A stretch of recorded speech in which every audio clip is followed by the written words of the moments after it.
কৃষ্ণনগর ঢুকছে। যাই মন্ডে আজকে আবার চললাম ডিউটিতে, আবার শুধু একটা সপ্তাহ। এই যে সব যাচ্ছে কর্পোরেটে, আমার কলিগরাও আছে, এই গেট ওই গেট করে ওঠে সবাই। আমরাও যাচ্ছি, সুজয়দা আছে ভেতরে, বাইরে আসবে।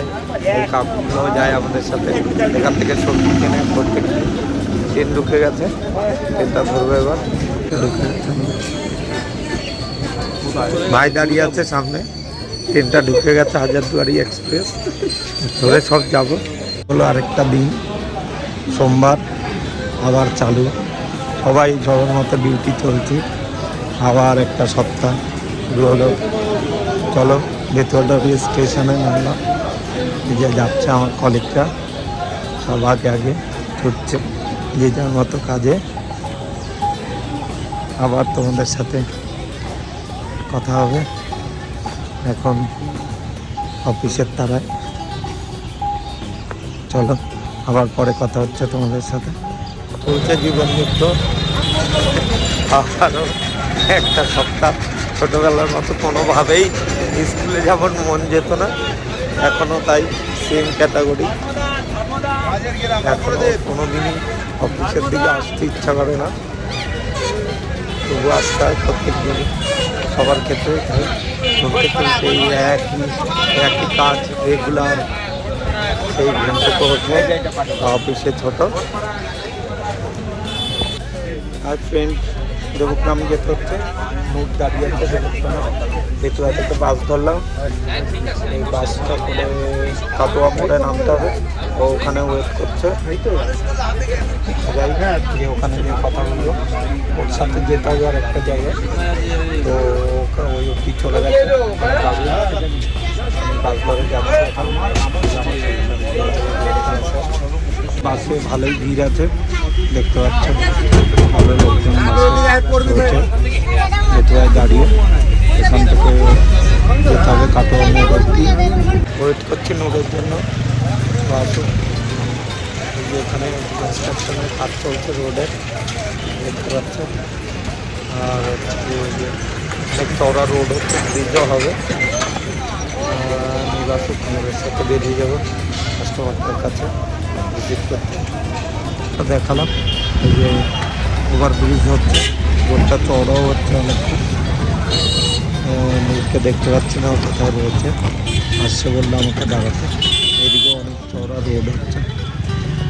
হ্যালো ভাই, রাতের বাইরে এলাম একটু, অনেকক্ষণ রাতে করতেছিলাম, ভালো লাগছে না। এক একদিন সত্যি কথা বলতে ডিউটি করতে ভালো লাগে না, মনে হয় মনটা ছুটে যায় অন্য কোথাও। সবাই বাইরে যারা ঘুরে বেড়াচ্ছে তাদের দিকেই মন চলে যায়, মনে হয় কোথাও হারিয়ে যায় মাঝে মধ্যে। ট্রাভেলারদের মতো যারা ট্রাভেল করে বেড়ায়, ট্রাভেলিং করে বেড়ায়, ওদেরকে দেখি রাস্তায় ডুয়েট বা সিঙ্গেল বা বন্ধুরা সবাই যাচ্ছে, তখন মনে হয় যে আমাদের জীবনটাও যদি এরকম হতো, কোনো গাড়ি নিয়ে বেরিয়ে পড়তাম সীমানাহীন কোনো যাত্রায়, মনে হয় পাহাড় পর্বত সব এক্সপ্লোর করে বেড়ায়, কিন্তু হয় না। এটাই হচ্ছে ব্যাপার, হয় না মানে হয়েই ওঠে না। আর হওয়া সম্ভব কিনা তাও জানি না। সবাই বলে যে এটা করো, চাকরি ছেড়ে দাও, এটা করো, কর্পোরেট ছেড়ে দাও, কিছু নেই এর মধ্যে, স্যালারি দেখবে আর বেরিয়ে যাবে। তো এর টানে থাকা অ্যাকচুয়ালি নয়, দায়িত্ব কর্তব্যের নিচে চাপে পড়ে থাকা। আর এই দায়িত্ব কর্তব্যই ম্যাক্সিমাম লোককে আটকে রেখেছে এইসব জবের সাথে। তো এই দায়িত্ব কর্তব্যগুলো না থাকলে নিজেদেরও থাকতে হতো না, এর মাঝে কোনোভাবেই থাকতে হতো না। আদার্স লোকেদের মতো আমরাও করতে পারতাম, ঘুরে বেড়াতে পারতাম সবসময়। এটা অনেক ভালো লাইফ মনে হয় যখন রোড দিয়ে এরকম কোনো কাপল বা বন্ধুরা যায় সবাই ঘুরতে এইদিকে ওদিক, তখন মনে হয় সত্যি সত্যি জীবনটা ওদের অনেক আনন্দদায়ক। কোনো চাপ নেই, কারোর কথার নিচে থাকা নেই, কারোর কোনো কিছু শোনার দরকার নেই, কী হলো না হলো, এই প্রেশার ওই প্রেশার, আজ কী হবে, কী বিজনেস হলো, এসব নিয়েও কোনো প্রেশার থাকে না তাদের। তো এরকম একটা লাইফ যদি হতো সত্যি সত্যি অনেক ভালো হতো। তো আজ একদম মনটা ভালো লাগছে না, ডিউটিও করতে ভালো লাগছে না, উপভোগ করতে হচ্ছে এই একটা ব্যাপার। বিখ্যাত ছোলা মুড়ির দোকানে এসেছি ছোলা মুড়ি খেতে। ছোলা মুড়ি নয়, আমি মটর সেদ্ধ খাবো, ভাই হয়তো মুড়ি মাখা খাবে, দুজন। এই যে এই কাকুর দোকানে খাওয়া দাওয়া হয়, মটর সেদ্ধ খাওয়া হয় প্রত্যেক দিন। মটর সেদ্ধ শুধু পেঁয়াজ টেয়াজ দিয়ে মেখে খাওয়া হয় এই কাকুর কাছ থেকে। প্রচুর পরিষ্কার পরিচ্ছন্ন দোকান, দেখতে পারো। এই যে মটর সেদ্ধ দেখতে পাচ্ছ, বাদাম, মটর সেদ্ধ, পেঁয়াজ, ধনেপাতা, ব্যাপক খেতা। ভাই এসছে আমাদের সাথে, নতুন পার্টনার। এই যে ভাইও রয়েছে, সোমনাথ আছে সাথে। ওরা কি খাবে জানি। হ্যালো, সুপ্রভাত সবাইকে। আমি তো এই বাড়িতে ছিলাম, শরীর খারাপ ছিল বলে। আজকে সোমবার, ও অফিস চলে গেছে। আজকে আমার তো সোমবার হলেই কিছু না কিছু বাড়িতে বানিয়ে খেতে ইচ্ছা করে। আজকে বিরিয়ানি বানাবো এই বাড়িতে, আমি, মা, বোন, বাবা সবাই মিলে খাবো। তো চলো দেখা যাক বাড়িতে কীভাবে বিরিয়ানি বানাই আমি। কেনা মশলার থেকেও বাড়িতে বিরিয়ানির মশলাটা বানিয়ে নিলে একটু বেশি টেস্টি হয়। দেখে নাও কী কী দিচ্ছি।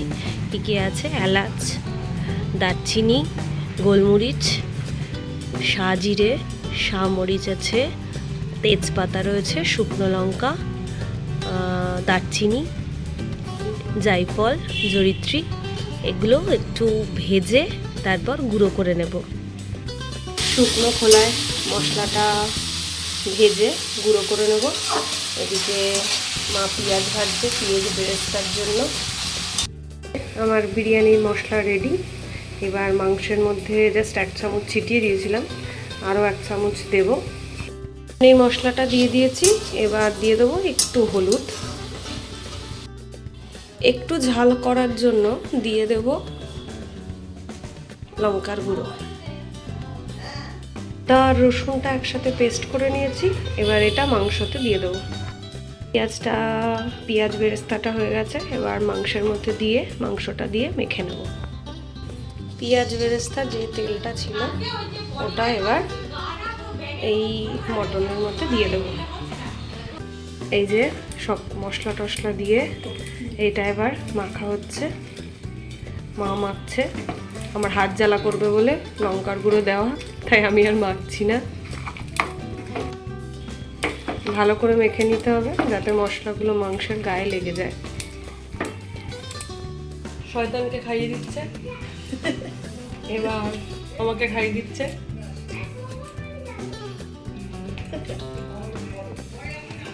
মার বাড়িতে আসলে এগুলো একটুখানি পাওয়াই যায়। আমি কোনোদিনই নিজে হাতে খাই না, প্রতিদিনই মা খাইয়ে দেয়। বিয়ের পর কুড়িয়ে পাওয়া মেয়েটার সবসময় আবদার থাকে যে ওকে নাকি মা খাইয়ে দেয় না, তাই আজকে আমার দৌলতে ওকে খাইয়ে দিচ্ছে। বিশাল বিদ্যাপাঠ দেখাচ্ছে, আসলেও কোনোদিনই পড়াশোনাটা করে না।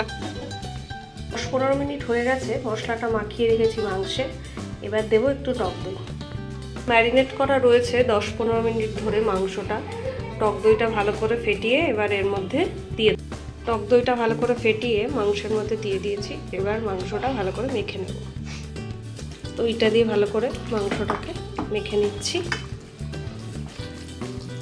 পুরো মাংসটার মধ্যে যাতে লেগে যায়। আলুগুলো কেটে রেখেছি। এবার আলুগুলো চাইলে কেউ ভেজেও নিতে পারো, আমি মাংসের সাথে দিয়েই সিটি দিয়ে নেব। প্রেশার কুকার বসিয়ে দিয়েছি, ঘি দিয়েছি অল্প করে 1 চামচ। কোনো এক্সট্রা তেল আর ব্যবহার করব না। এবার মাংসটা এর মধ্যে দিয়ে দেবো।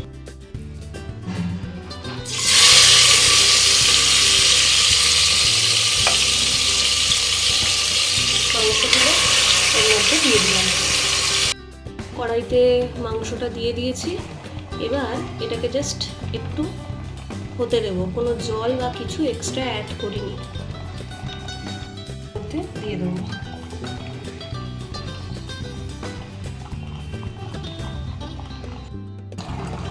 মাংসটা ভালো করে কষিয়ে নিচ্ছি। ঢাকা দিয়ে রেখেছি, মাংসটা থেকে জল ছাড়লে তারপর ঢাকাটা খুলে দেবো 5 মিনিট পর। প্রেশার কুকারটায় একদমই ধরছিল না, তাই আবার প্রেশার কুকারটা চেঞ্জ করতে হলো।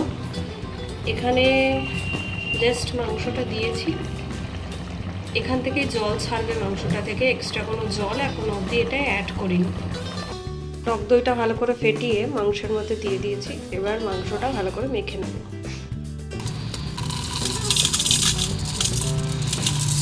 চালটা মেপে নিচ্ছি, এবার চালটা ভিজিয়ে রাখবো 10 মিনিটের জন্য।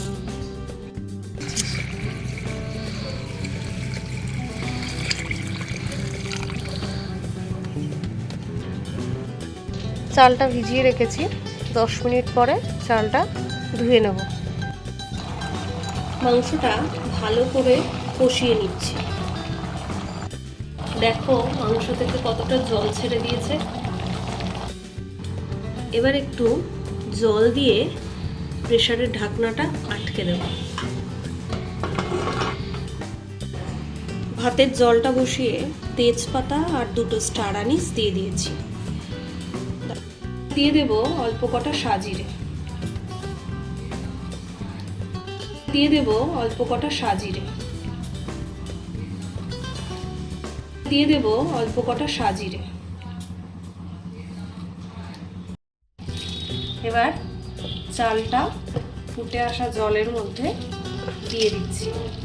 আজকে আমার এই যে ছোট ওস্তাদ আমার হেল্পারের কাজ করছে, ওই ভিডিও করছে, আমি রান্নাটা করছি আর ও ভিডিও করছে দাঁড়িয়ে দাঁড়িয়ে। আর লেয়ারিং করার জন্য মাংসটা আলুটা দিয়ে নিয়েছি, এরপর ভাতটা দিয়ে দেবো। মাংসটার উপর ভাতটা দিয়ে দিয়েছি, হয়ে গেছে সাজানো। এবার আমরা ভাপে বসিয়ে দেবো।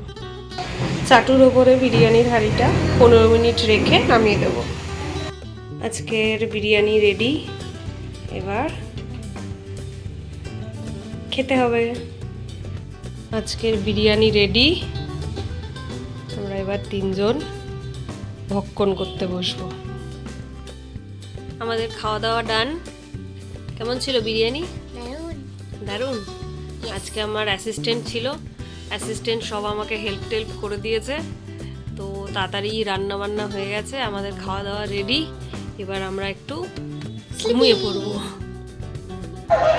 হ্যালো গাইস, চলে এসেছি স্টেশনে বাড়ি যাওয়ার জন্য। সারাদিন পর আবার বাড়ি পৌঁছাবো। অনেকক্ষণ অপেক্ষা করছিলাম কখন ছুটি হবে। যা প্রত্যেক দিনই করি। দেখো চলে এসছে স্টেশনে, ট্রেনের অ্যানাউন্সও হচ্ছে। এইমাত্র এই সাইডে ট্রেন বেরোলো লালগোলা, এই সাইডে ট্রেনের অ্যানাউন্সমেন্ট হচ্ছে, ট্রেনটা ধরবো। আসলে অনেকক্ষণ হয়েছে, ডিউটিতে এসেছি, এবার বাড়ি যাওয়ার পালা। যেমনটা হয় প্রত্যেক দিনই, এখান থেকে কৃষ্ণনগর পর রানাঘাটের পরে আবার ওখান থেকে ট্রেন ধরতে হবে 4টা অবধি। তারপর ওখান থেকে মিত্রদের বাড়ি যেতে হবে। আর শরীরটা খারাপ, জিমে যাব, তারপরে আমাদের সাথে আবার ওখানে গিয়ে কথা হচ্ছে। হ্যালো গাই, এই সাইডে গেটে লোকাল দাঁড়ানো, এটা আমরা নামলাম। এই সাইডে হাজারদুয়ারি দাঁড়ানো, দেখতে যাচ্ছে হাজারদুয়ারি। এখান থেকে আমরা নামলাম, গেটে লোকালটা ছেড়ে যাবে কিছুক্ষণের মধ্যে। আমাদের ওয়েটিংয়ে থাকতে হবে, কারণ হাজারদুয়ারি এক্সপ্রেস যাওয়ার পর কৃষ্ণনগর আসতে প্রায় 30 মিনিট সময় লেগে যায়। ওই সাইডে আবার বনগাঁ লোকালের প্যাসেঞ্জাররা যাচ্ছে সব। এই যে এখান দিয়ে বনগাঁ লোকালের প্যাসেঞ্জাররা সব যাচ্ছে, আমরা আছি দাঁড়িয়ে অনেক সময়। বনগাঁ লোকাল যাচ্ছে, যেতে লোকালের সাইডে দাঁড়িয়ে সবাই যাচ্ছে বনগাঁ লোকালে। অ্যানাউন্স হচ্ছে প্রচুর জোরে, জানি না শোনা যাচ্ছে কিনা। আমাদের ট্রেনটা এখন আধা ঘন্টা দেরি আছে আসতে।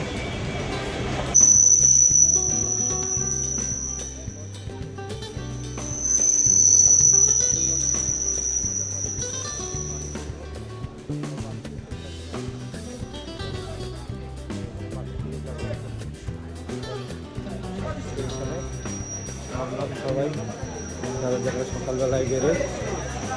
বাহ বাহ, আর এই যে মা বসে বসে মোবাইল দেখছে, পাশের বাড়ির বিয়ে দেখছে মা বসে বসে। বাহ বাহ বাহ। আর রুগী ওখানে কর্নার থেকে যেটাকে তো লাগছে, এটাকে রুগী। হ্যালো গাইস, বাড়ি ফিরেই জামা কাপড় না ছেড়ে বিরিয়ানি খাও পড়েছি।